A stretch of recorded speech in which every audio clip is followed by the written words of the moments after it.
Hello, welcome everybody. This is Assessing Your Business Office as presented by Clifton Larson Allen, also known as CLA. We'll give it another minute or so to allow people to enter since Martha has just opened it up to the group. So yeah, we seem to, this presentation seems to have really piqued people's interest. I think it's addressing some questions that everybody has. So we're still, people are actively joining. So we'll let a few more people in and then I'll do a quick overview of how we got here. Andrea, if you could kind of watch the waiting room, that would be great. Just so everybody knows, we are recording this. The recording will be available on our website once it's cleaned up. My name is Martha Ambrose, for those of you who don't know me. I'm the director of Cal-ISBOA, and Cal-ISBOA is an association that supports independent school business offices, which includes HR and operations, as well as the CFO and finance roles. Obviously, schools have been very challenged in the last year with increased demands on their business office functions due to COVID, but also just due to the nature of doing business in California and the ever increasing compliance and HR needs. The other thing that's going on, obviously highlighted by the results of COVID, is, and we were just chatting about this while we were waiting for everybody to join us, was the Great Resignation, which is definitely impacting schools along with every other portion of the economy. And so we thought this was a really good time to talk about some alternatives and the way you might want to look at things as people are retiring, or as your staff is exhausted, and maybe you can redeploy the resources that you already have in a way that will provide your staff with some more support. So without further ado, I am going to turn it over to Daryl to introduce the CLA team. Well, thank you so much, Martha. Once again, my name is Daryl Reeves. I am a consulting chief financial officer with Clifton Larson Allen. I've been with them for a short time, but in this time, it's been very exciting and have been working with some great organizations. Right now, CLA is in about 120 offices, and we have about 10 locations throughout California. We have about 6 offices in Southern California, 4 in Northern California. So we're going to talk about business opportunity assessments, helping clients review their accounting and operational functions and identify areas of improvement related to structure, process, and systems. And today we have the wonderful presenters. We have Octavia, that's going to be speaking about trends in finance, and Jossie, assessing our business offices. So we'd like to have them introduce themselves, and then we'll get into the meat of the presentation. And then we're going to leave room for a Q&A towards the end.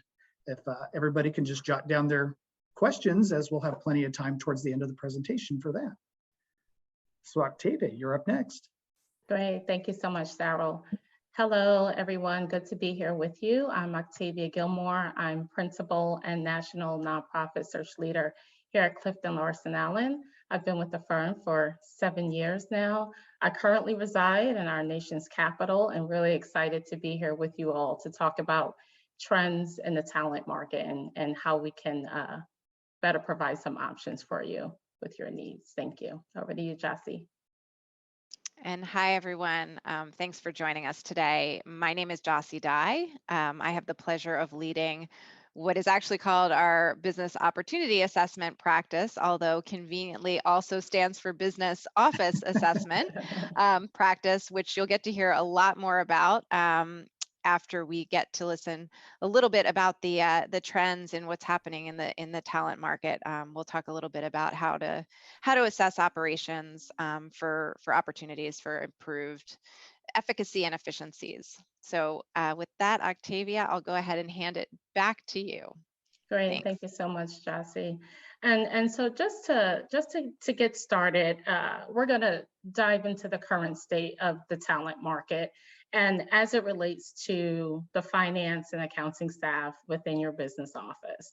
I'm sure in one way or another, we've all experienced the current volatility in retaining and finding talent. So let's discuss some key data points that I think you need to be aware of. Thanks, Jessie.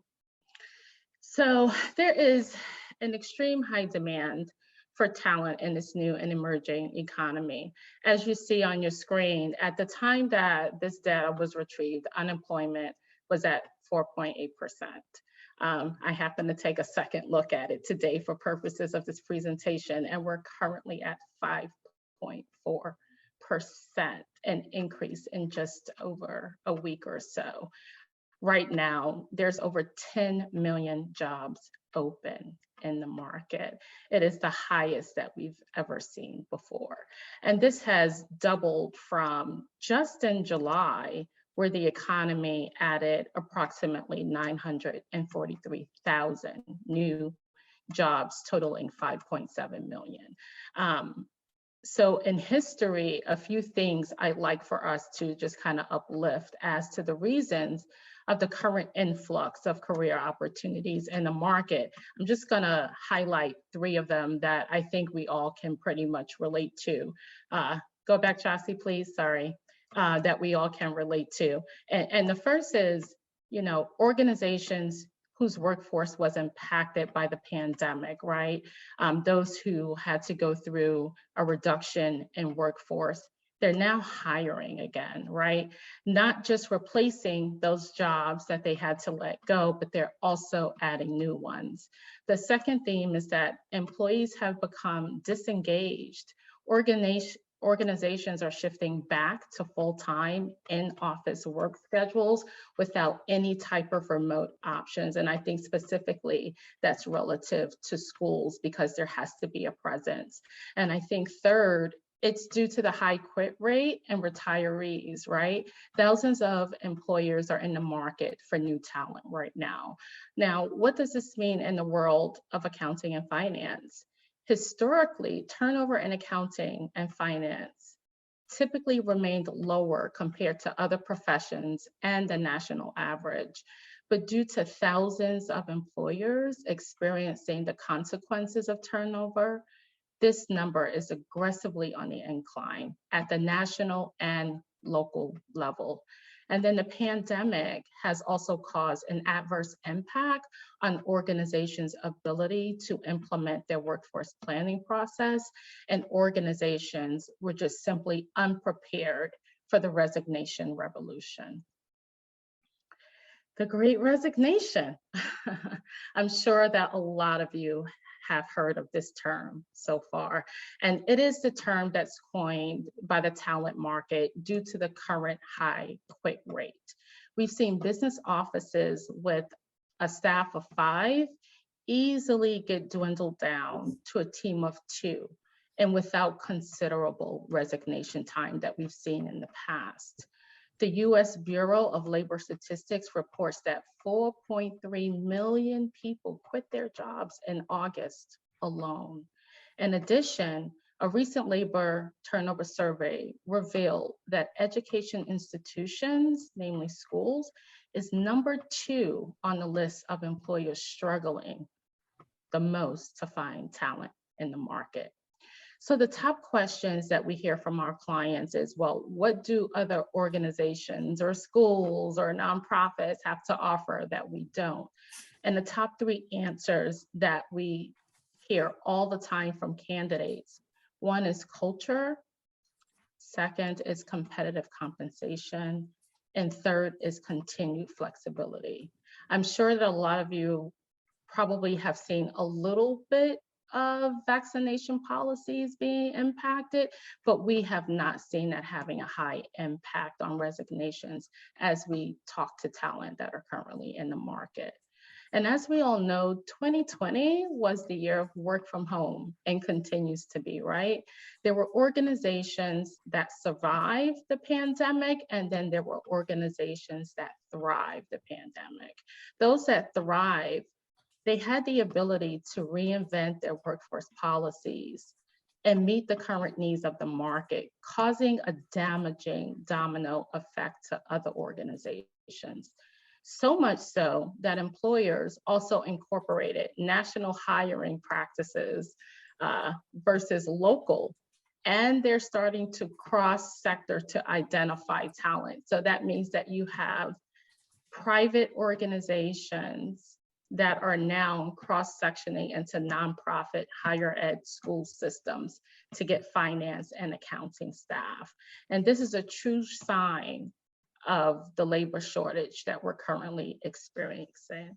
And with that, accounting and finance talent, they're also leveraging the market just to get out of their current employment and capitalize on market conditions, and to increase their compensation by at least 10%. So I'll stop there. I know that we wanted to have questions at the end, but I now want to kind of dive into navigating these current market trends as well as futures. And so the three trends I'd like for everyone to consider when searching for new talent is workforce, virtual hiring, and diversity, equity, and inclusion. So we'll start with workforce.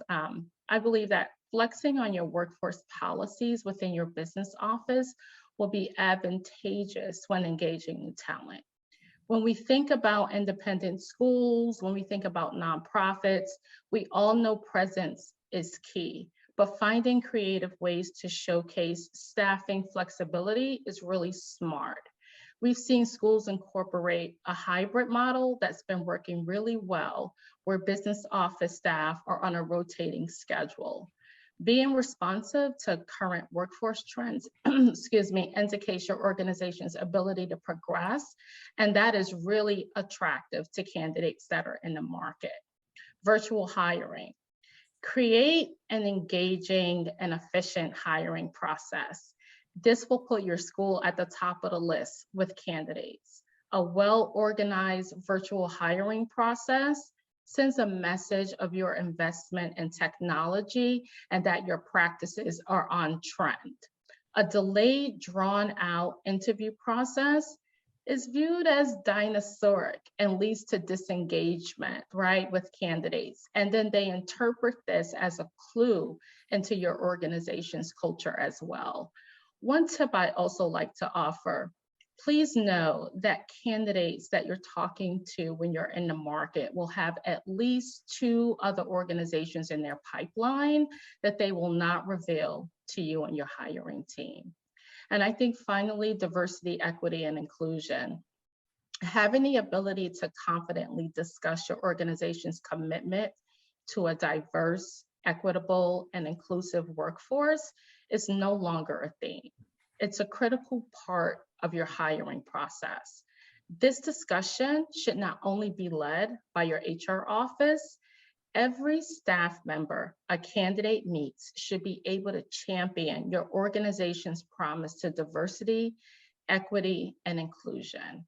And contrary to popular belief, DE&I discussions are just not happening with BIPOC candidates, that's Black, Indigenous, people of color.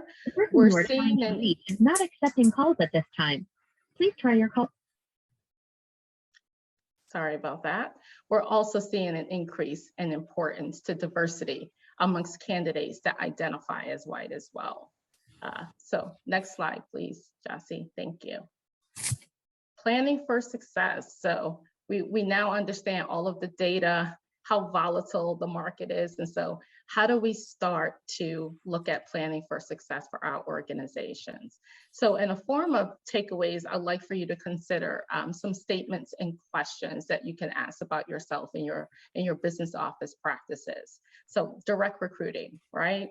It's important to develop a framework with your talent partner to discuss workforce planning strategies and direct recruiting. That's just not posting the opportunity and waiting for candidates to apply. It's important to get out there and engage with those candidates that you want to bring into your organization. Make sure that you're building a presence and that you're branding your school. We've seen clients post their job descriptions and wind up burning the market because it's taking much longer to fill finance and accounting roles.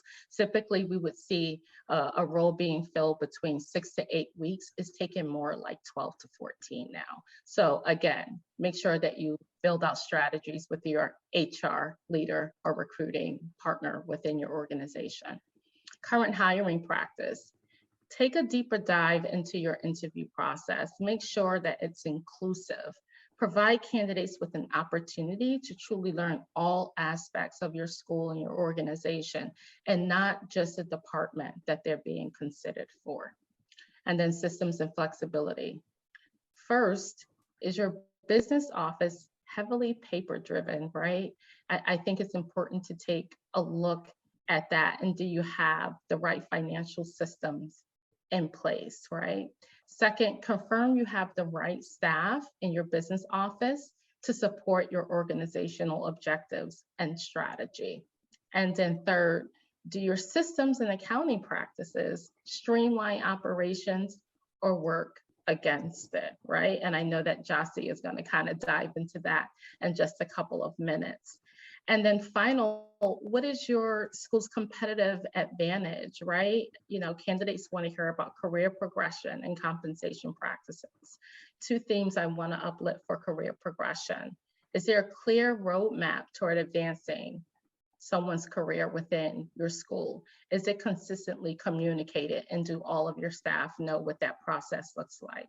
And then compensation practices, are they competitive with the market? I think that's key as well. Do they reflect concerns of internal equity when you're stepping into the market? Is that a form of an excuse that candidates can look at and say, we can't pay this amount because of what we have in terms of equity within our organization? Well, that sounds like an opportunity assessment to me as well, to make sure that you're online with the market. My hope is that you have found some, if not all of these topics valuable as you navigate the current conditions in the talent market. And thank you so much for your time. Happy to have discussions offline. I'm sure that our contact information will be provided. So thank you. Over to you, Josie. Thank you, Octavia. I always learn stuff listening to you. Andrea, do we want to do an attendance marker before I begin? Yeah, that would be great. Thank you. This is Andrea Marcus speaking with Cal-ISBOA. We are able to offer SHRM and HRCI credits. So if you're interested in receiving either, please just pop it in the chat along with your name and email, and that would be great. Thank you so much. Thanks, Andrea. So Octavia's last slide and last few points were an excellent segue into what I'm going to talk to you about today, which is assessing your business office operations and really looking for areas for improved efficiency and efficacy. So some of the last points that Octavia talked about right before comp, you know, about do we have the right systems? Are we streamlining processes in terms of thinking of that for attracting a skilled workforce is a really interesting approach of thinking about it. So what I'm hoping to get out of this, or I'm hoping that you guys get out of this by the end, are just some ways to think about assessing your business office and things that you can look at. So let's start with kind of the why. What are some of the common challenges that might make us want to look more deeply at the business office and what's happening there? Obviously, we just talked a fair amount about turnover and know that that's a huge issue today. And sometimes that could be people looking for, you know, competitive jobs in the market. Sometimes that might just be retirement. I know in particular with our independent schools, a lot of times we do have folks in the business office that have been there for 30, 40 years. And sometimes because of COVID, sometimes because of just life, are looking towards retirement and ending their careers. And so how do we deal with losing someone with all of that great institutional knowledge? And also recognizing that even though maybe we had a squeaky clean audit every year, maybe we're not operating as efficiently as we could because we're not leveraging modern technology. So looking at things like, are there a lot of manual processes still happening? Is it taking a long time to get reporting out of our finance and accounting function? Are we feeling a lack of financial transparency out of the business operations? Or are possibly our systems just outdated or maybe not optimized? Maybe they're underutilized.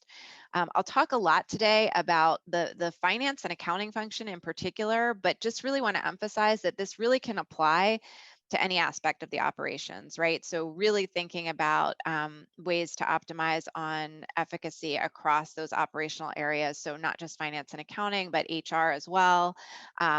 Other operational areas, facilities, grants management, things like that as well. So what are some of the things that might lead to asking yourself if you need to assess the operations? Certainly, do we have the right staff in the right positions, right? Do we have the right accounting and financial software? Are we operating as effectively and efficiently as we could be with the software that we have and the staff that we have? We hear a lot about very, very paper-laden, paper-heavy manual processes, and folks want to know, how do they make that transition to going paperless? A lot of questions too about financial reporting not being done in a timely manner, that by the time we're receiving financial information, it's stale, it's historical, it's not necessarily useful for decision making. Sometimes we have budget managers that don't really trust the financial information that they're receiving out of the business office, that are maybe keeping their own financial data in Excel trackers or spreadsheets outside of that business office. And then really looking at why there is high staff turnover. Again, there's a lot of good external reasons for that today. But also it might be a reason to scratch the surface and really understand, like, are there internal factors as well that are leading to high staff turnover within that business office? Sometimes it has to do with how easy it is to get data out of the systems, how accessible different types of data and analysis are, what is required in order to modify or analyze the data. Is everything going into Excel in order to do that? And really the level of transparency. Are we waiting for reports to be PDF'd and emailed to us, 30 days, 6 weeks after the close of the month? Or are we able to view data easily and nimbly on dashboards? And a lot of data still we're seeing being tracked in Excel, which is often a pretty good indicator that we're not leveraging systems today as they could be. So maybe you've already identified a lot of these pain points within your business office and already begun looking at ways that you could remedy them. Maybe you've looked at process mapping. How does the data flow through the systems? Or how does that piece of paper, that invoice, get from the desk of the person that received it through the approval process and into the system? And are there more efficient ways? Maybe you've thought about department restructuring. Do we have the right people in the right roles? Maybe there's specific pieces that you could be outsourcing. And maybe there's systems that could be changed, that could be added, that could be further optimized, integrated. Does our staff require additional training in order to fully utilize the systems that we do have? Do they need additional training to really understand their roles? What other remedies have you tried today? So we have seen a lot of these come into play. And then a lot of folks that we talk to, I think what we've learned is that a lot of the pain points that people are seeing are really kind of symptoms. They're symptoms of a deeper dysfunction within that business office. And it's usually a combination of all of the things that we talked about. It's usually a combination of that structure, that team composition, the processes that are in place, and the systems that are being utilized for them. Typically, when we're just looking at one of those components and trying to address one component alone, it really doesn't help us get to the root of the problem, and it really doesn't help us create a long-term solution to really making that department more effective, or that functional area more effective. So often what we find is that those symptoms, like I said, are really just symptoms of a deeper root issue that we can really look at and break down to get to a root cause. So one example is an initial issue that might be raised is that we can't seem to get accurate and timely financials. The data is unreliable, and so staff aren't really using it. So one of the symptoms that we identify is that, well, regular reconciliations are not being completed timely, or maybe they're not being completed at all. And so we're not confident in that data. Another symptom might be that the transactional data is not being entered timely or accurately into the system. Another symptom we may have identified is that the current staffing levels are inadequate, right? We don't have the resources needed to complete the work in a timely manner. Typically, when we scratch the surface on that and really start peeling back the layers of the onion, what we find is that there are issues with the underlying technology and software, the systems, how they're being utilized, the processes that are being utilized in conjunction with those systems, the data flow between them. So really scratching down and getting to the root causes of that dysfunction. So how do we do that? What is CLA's approach to assessing a business office? So like I said earlier, we really are looking at that three-pronged approach of structure, process, and systems. So with structure, we're really looking at that team composition. This is obviously going to be dependent on the size of your school. It's going to be dependent on, the complexities of your revenue mix, different things like that. But ultimately, what we want to look at is, what are the critical roles and responsibilities within that structure? Do we have the right people in the right places? Do we have the right staff composition? Does it make sense to keep everything in-house? Are there opportunities for actually outsourcing maybe some of those functions? With processes, it's really doing a pretty thorough walkthrough of all of the core financial processes in order to identify bottlenecks, in order to identify areas of duplication, areas of risk, areas where we're seeing a lot of error, where there's a lot of Excel in use. And so this is for every process throughout that function. So again, if we're thinking of the finance and accounting function, we're thinking of things like I said earlier, how that invoice flows through the approval process into the system, through vendor payment. What's the transparency there? What's the timeliness there? We're looking at things like the budget process. How collaborative is that? Do budget managers feel like they have a stake in the budget process? Do they understand the elements of their budget? And then do they understand the reporting that's coming back on the other end of that? And then in terms of systems, it's really seeking to understand those core financial systems and really other integrated systems, right? So the general ledger being what we would consider that core financial system. And then obviously we also have things that are feeding information into that system, like your tuition billing system is a critical component. It's the front end of your revenues. If you also have grants, you've got a grant management system perhaps that's different, or a donor database that's also feeding information into your general ledger system. Perhaps you have an external purchasing system that's also feeding information into that system. So how does that data integrate? How does it flow from one system to another? Is it being pulled out of one system and keyed into another? Are two different people keying it into two different systems? Or are there data flows? Something as simple as an export-import process, or even better, a direct integration where the data flows seamlessly from one system into another. So these are the types of things that we're really looking at. So what's the approach and methodology by which we look at those things? And I'm so sorry. My office has a motion detector. Let's see if I can get it back on. Oh, there we go. Lights on a motion detector. So periodically I end up in the dark. My apologies. That's always fun.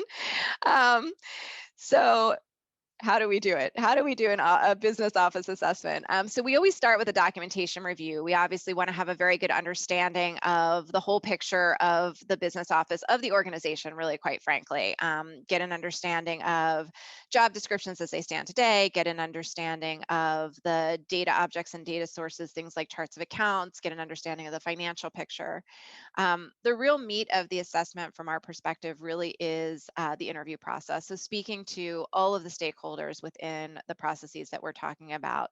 If we're looking at the finance and accounting function, the business office function, we're going to want to talk to everyone that is a part of the transactional processes. We're going to want to talk to the people that are managing those processes. We're going to want to talk to stakeholders in those processes. So for instance, budget managers, leadership, board members. And then anyone that has what we would call a dotted line into those processes. So that might be a development team, that might be a registrar, that might be folks involved in tuition billing in another regard. And then really identifying the system requirements during this phase as well, during this discover phase as well. Apologies.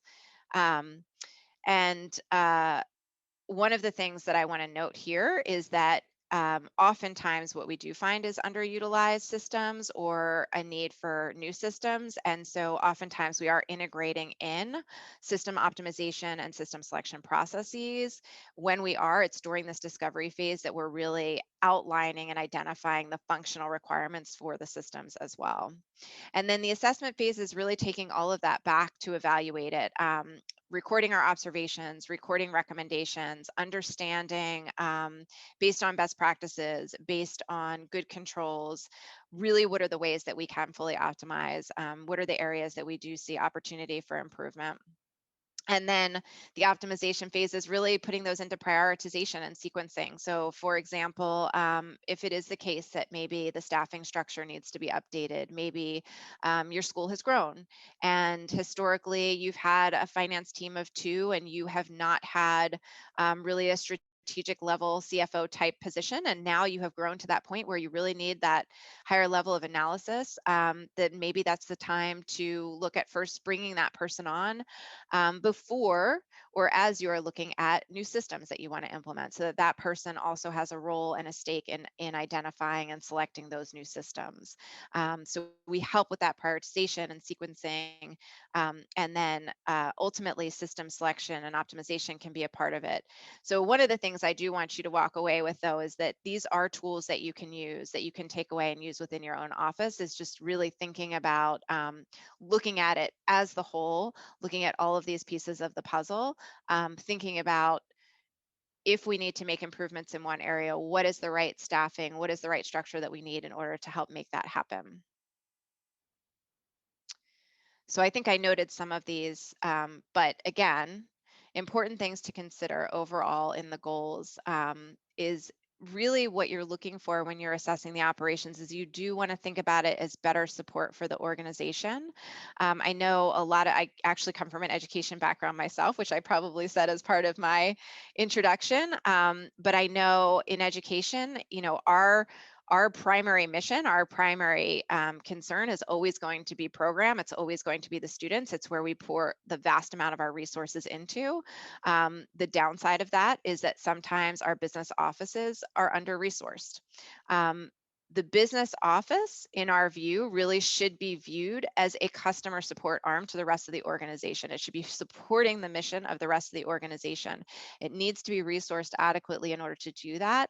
And so one of the things in assessing that office and really kind of engaging the stakeholders in those processes in the assessment process itself is really recognizing with them, and I imagine we've got a lot of business managers on the call today, but really recognizing the opportunity for all of us as business managers, right, is that opportunity to operate more efficiently, opportunity to add a higher value to our organization, be able to spend more time in higher value tasks and activities and not pushing pieces of paper around, not the data entry piece of things, because so much of that can be automated today. Really engaging all of the finance and related staff in the processes. So like I said earlier, really making sure that we understand every person that's touching the processes, what their experience is. It all adds value. It all adds value both to the understanding of what's happening. I can't tell you the number of times that I've been in a room with a group of different people doing different aspects of the tasks, different aspects of a function, and really being surprised to hear what other people's work looks like. So we don't always recognize when we have our one area or one sphere of responsibility, and we know the policy, we know what the procedure should be, but we don't always recognize in real time, in real life, day to day, how that actually plays out and what that actually looks like. In those conversations, again, really framing that conversation as a way for everyone within that department, within that functional area, to help shape the future, honestly, not only of that finance function or whatever that department is, but really for the organization as a whole. Again, really viewing it as that our work within a business office is not just custodial, but it is also service. It is also service to the organization, and that there's some mission in that as well. Gaining insights from the users of financial outputs as well. So we talked a little bit about this, but what is the perception of the people, of the consumers of those reports? Do budget managers understand the data that they are receiving? Do they know how to interact with it? Is it useful to them for making decisions? Is it useful for them in helping drive their budget decisions for next year? Does leadership have the information that they need to be able to make critical decisions about expansion, about new programs, about investing? Does the board understand the true financial picture of the school, and where we are on any given day? And what is the vision? What do those users want to see if they're not seeing what they want to see today? Do they want to be able to have that data at their fingertips, instead of just in packets and dashboards and real drill down abilities? And what is the power that that gives them when they can really see accurate real-time data at their fingertips? So once those opportunities for improvement are identified, the next step really is to develop an actionable plan to implement those changes. And by actionable, again, it really gets down to prioritization and sequencing, right? So typically, when we go in and we do these assessments, it is very clear. There are certain themes that rise to the top. Certain areas that become very clear are what I'll almost call low-hanging fruit, because there's so much opportunity for so much improvement, with that it becomes very clear that that is kind of the next steps. And yet there's always a sequencing involved. No organization can implement every change at once. There's always a change management piece as well. And so typically we'll look out at like a 12 to 18 month period, particularly when you're talking about new hires, when you're talking about system changes. That's an incremental approach. That's not something that is all going to happen overnight. And so really, what is a realistic timeline and roadmap for making those things happen? So before I get into kind of specific case and lessons learned, I think, is this a good time for another attendance marker? Why not? Yes. Okay. Thank you. Again, this is Andrea Marcus with Cal-ISBOA. If you are interested in receiving SHRM or HRCI credits, please go ahead and pop that in the chat if you haven't already done so. Thank you very much. Thank you. So I'm going to share one recent example with all of you. And again, we do these types of assessments with schools and organizations of all sizes. I'm going to say probably the smallest organization I've ever, not a school, but a nonprofit that I've ever done one of these on was a $500,000 organization. We've done these all the way up into the hundreds of millions of dollars. So again, obviously different situations, depending on size and complexity, different types of recommendations, depending on current state and all of the factors that are unique to that organization.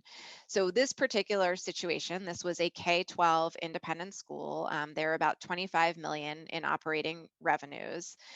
Just a little bit of background to that is somewhat relevant to the assessment itself. A lot of financial instability in the previous years.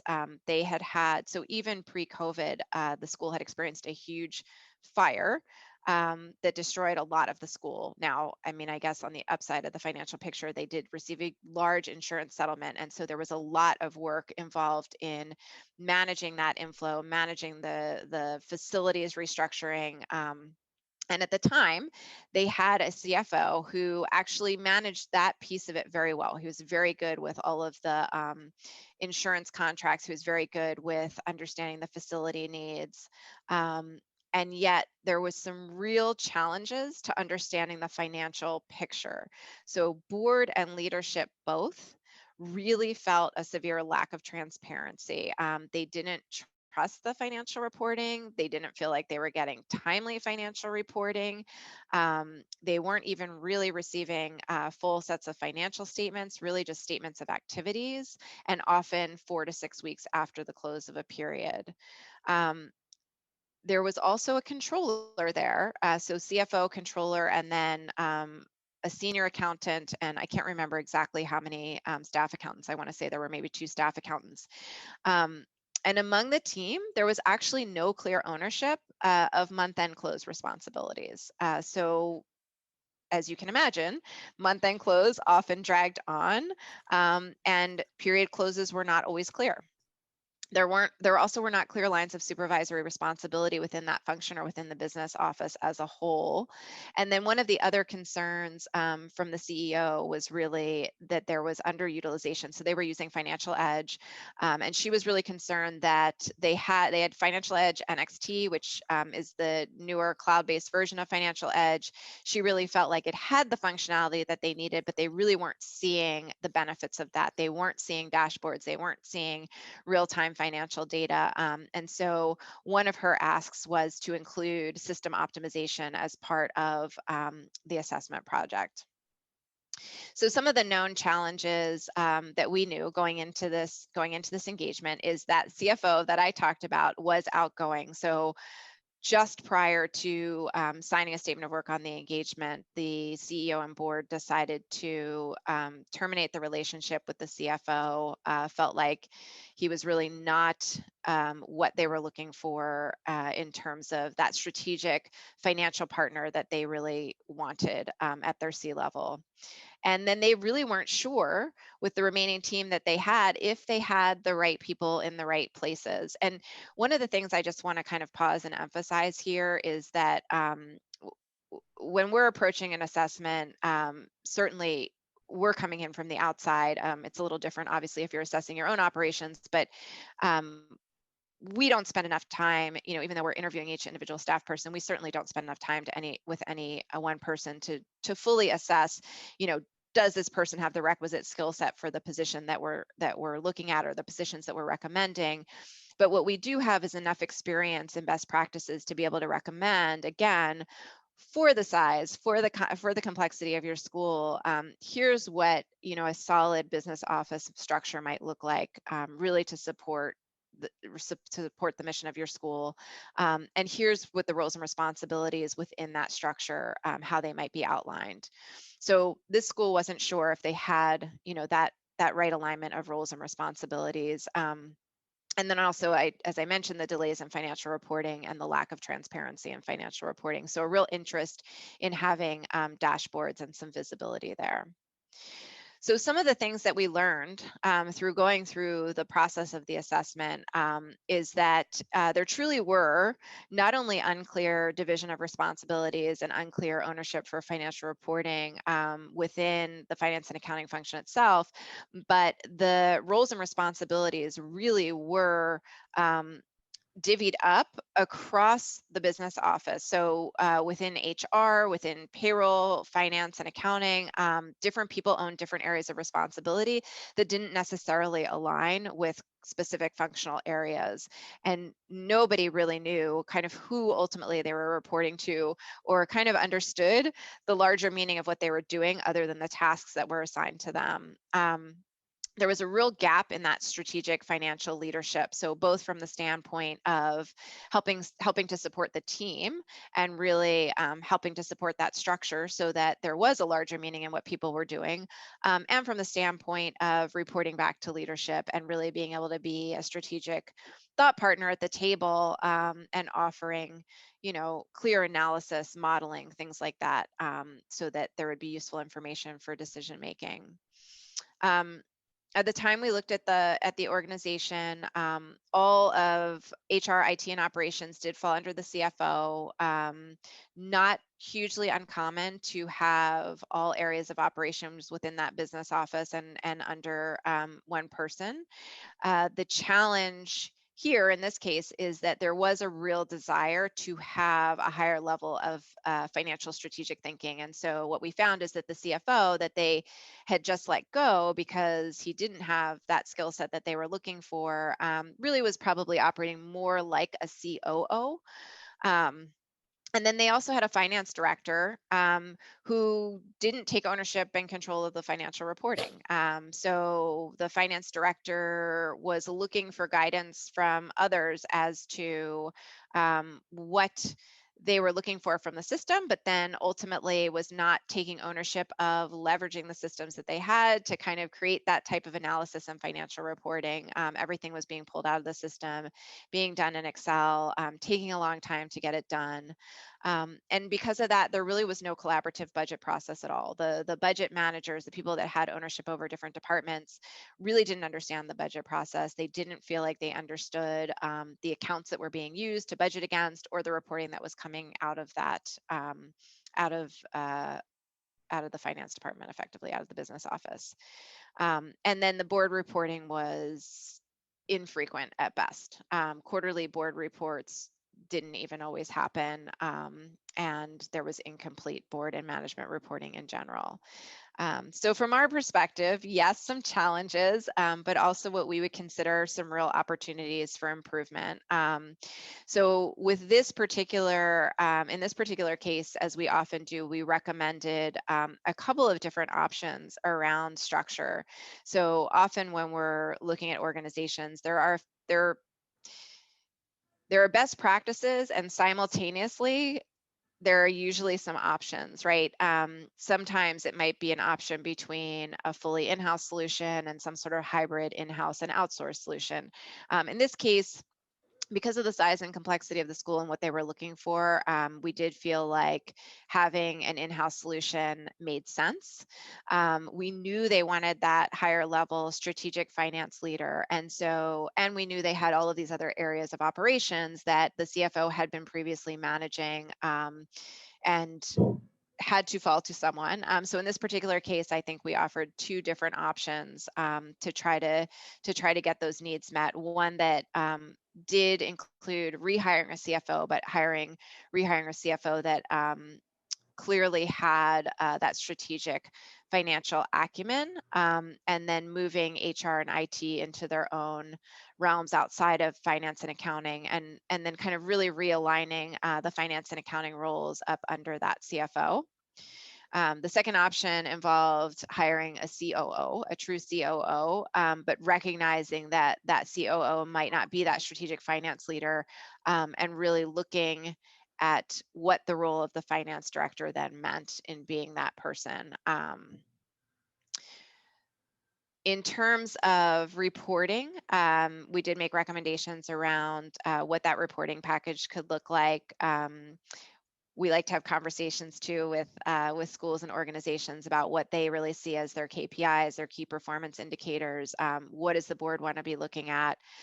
What are the options for dashboards? So again, with Financial Edge NXT, they had some options for real-time dashboards internally. Also, what can we create at the board level for the board to be looking at in terms of dashboards? What are those metrics that they really care about? Oh, great. I did talk about the two staffing model options. And then process recommendations. So as I mentioned before, there was no clear accountability on month-end close. So a lot of the recommendations that ended up coming out of this assessment had to do with the reconciliation process. What were the month-end close procedures that needed to be followed? Where did they lie in terms of responsibility, in terms of areas of responsibility? What systems needed to be reconciled between, right? Like what was the reconciliation process also between tuition billing and the general ledger system?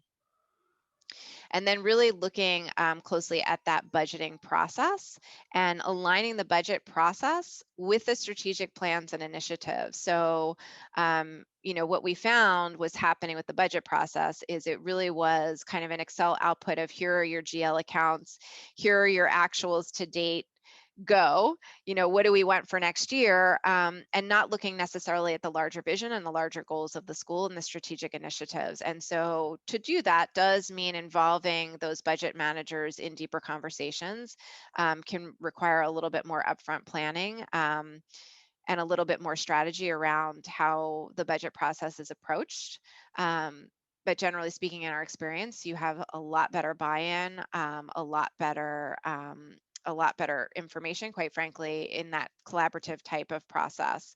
I don't believe in this situation, I think budgeting was still being done in Excel. I will say a lot of times for larger organizations, once you get to a certain size, one of the things we're looking at is, does it make sense to have a budgeting and planning system to do that type of collaborative budgeting in, particularly with schools, because there are often so many different budget owners to be able to collaborate in that way.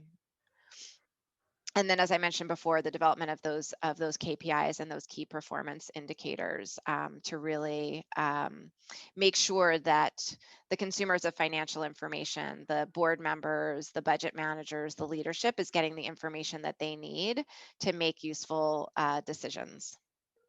So with that, that concludes my presentation part. And I know we wanted to leave some time to take questions. Yeah, thank you, Jossie and Octavia, for that wonderful presentation. We have about 10 minutes left to field questions that you may have. We'll do our best to try to answer them. If you don't get an answer from us now, you can email either Jossie or Octavia, and you're more than welcome to email myself or Martha as well. Martha, I hope you don't mind me saying so. No, I really don't mind it.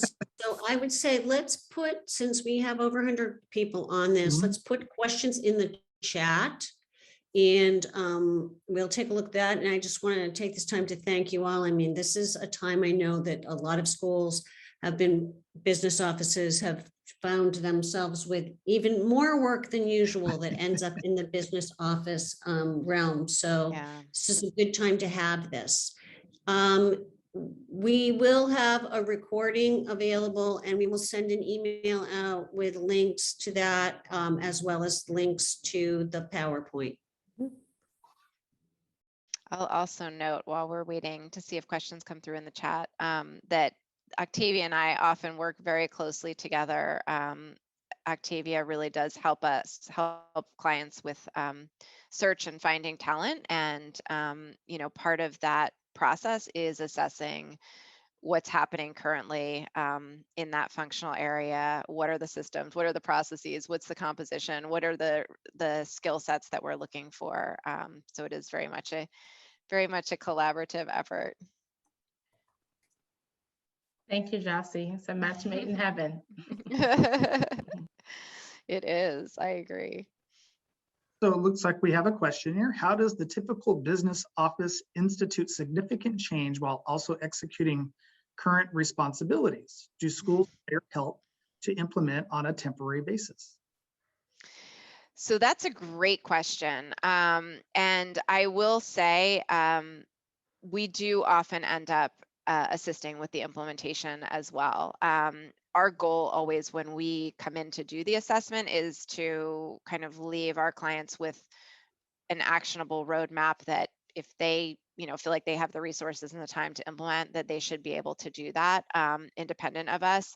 And we also have a ton at CLA, a ton of resources to help with the implementation. So I just noted Octavia and I work very closely together. If, for instance, one of the recommendations is a new hire, Octavia, and they would like our help, Octavia is going to be the next person that we call to help work through that search.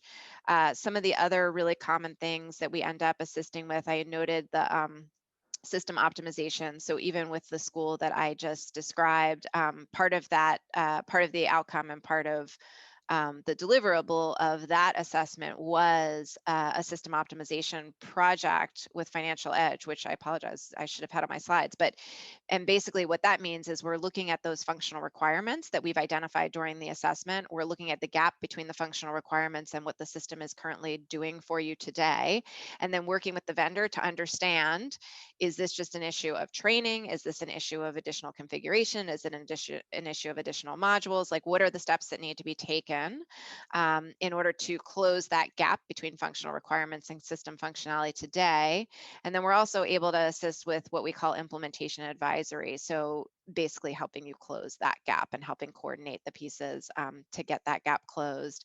Other things that we commonly can assist with are things like system selection for schools that are not currently assurance clients. We have outsourced accounting solutions. So for smaller schools where maybe an outsourced solution does make sense, we're able to offer that support as well. We're also able to offer things like interim controllers and CFOs. So yes, we absolutely can help folks walk that path of implementation in whatever way is needed. If I missed anything, CLA team, feel free to jump in. I think you captured it all really well, Jesse. Yeah. It looks like there's a couple questions specific to some systems in the chat. Yeah, it looks like we have a question there. What do you consider to be the best SIS system for a medium-sized school of a roughly $12 million budget? I always feel like the best system questions are a little bit of the trick questions. I am going to punt on this one a little bit, only because we do actually work with a handful of different system providers. And typically we, even after doing an assessment, we typically won't recommend a specific system unless we're actually doing a system selection project. And that is because in all honesty, even same industry, same size, functional requirements really can vary from organization to organization. So our goal typically is going to be, and we can do system selections around SISs as well, around SISs, HRISs, CRMs, tuition billing. So, but the process would be the same, which is really to develop the functional requirements first. And then if you want to do an RFP, like a competitive bid process, we can assist with developing the RFP. We can assist with developing demonstration scripts for vendors, and then also have an evaluation tool that helps you evaluate the demonstrations against your own functional requirements and how you've prioritized your own functional requirements, so that we can get at a fairly objective side-by-side comparison of systems. And then our system selection team also has experience in reviewing vendor contracts and can assist with that as well. So typically that would be our approach, more so than to try to name one system without really knowing kind of all of the requirements. I hope that helped. Great, well, thank you. And we have another question. One of the challenges for budgeting is the cost of the budgeting tools compared to the benefit of using Excel, which is both flexible and easy to use. It seems there are not great options for budgeting. Do you have any CLA that recommends? So similar answer here. There are actually a number, I will say, on the budgeting side, more so than the SIS side, there are actually a number of newer tools out there on the market today at different price points. So I would not rule out the idea, or I would not, I would not stick with the idea that they are out of price range. And often what we kind of look at is how many people are involved in the budgeting process today? What is the time consumption today to do that all in Excel and then consolidate it all in Excel? How much time is it being spent in developing the templates? How much time is being spent in inputting data, in the review process, in the approval, and bringing it back together, spitting it back out? Excel, we also know, as it gets more complex, I mean, Excel already is just going to be more error prone. You break one formula and forget about it. Like the time spent trying to go back in and identify that error and fix it. So there are some really slick systems out there today. So again, we would probably recommend a system selection project to really make sure you're getting the right system for you. That's also where we're going to look at integrate. I mean, really with any of the systems too, we're looking at what other systems do they need to integrate with. So for budgeting in particular, we want a system that integrates with our GL. And then like, where are you doing your reporting? Do you want to do it in your GL? Do you want to do it in the budgeting system? Would be like one example of a functional requirement we're looking at. So it's a similar answer. I think system selection would be the route that we would typically recommend, but there are some great products out there. So kind of going back to the talent side of things, I have a question, but first, Steve Tolbert, Octavia wants to be reminded of the lead times for hiring controllers and accounting managers. Oh, sure, yeah. So in a non-volatile market, we were looking at anywhere between 6 to 8 weeks, but due to what's happening right now, we're looking at 12 to 14 weeks lead time to identify someone. And that is not taken into consideration if they need to give 4 weeks resignation period to their current employer. You know, one of the things that we didn't talk about at all today, but given what the employment market is like, the importance of retention and sort of how the evaluation of what your needs are should really include retention and being actively concerned with steps that an organization can take to retain people. It sounds like it's kind of another webinar. Martha, it truly is. Retaining talent is a totally different beast altogether, because this has to really be kind of implemented inside an organization and outside an organization. So it's twofold. So that's a big topic for us to discuss, which I'm happy to, if you like, at another time. Great. Thank you. Looks like we have another question that came in from Lori Hicks. What are your thoughts about outsourcing and/or systemization and cybersecurity? Just curious how sensitive information sharing between vendors has been controlled.